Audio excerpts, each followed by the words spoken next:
Hello, in this video I'm gonna show you how to use a built-in keyboard unit converter on TCL Plex.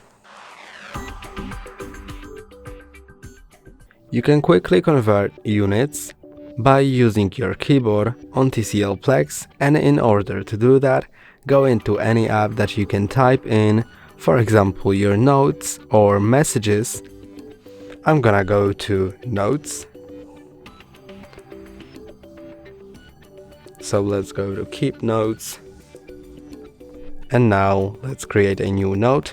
And now whenever I type in a value with a unit, for example 12 centimeters, I can double click on it, then click on convert, and it will get me to Google, where it automatically converted it to meters.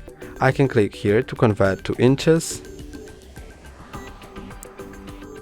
or go back, convert to feet or to meters, or if I want to convert it to a different unit, I can click here and choose from the list, and it will display the result here. That's all for today. Don't forget to like and subscribe. See you next time.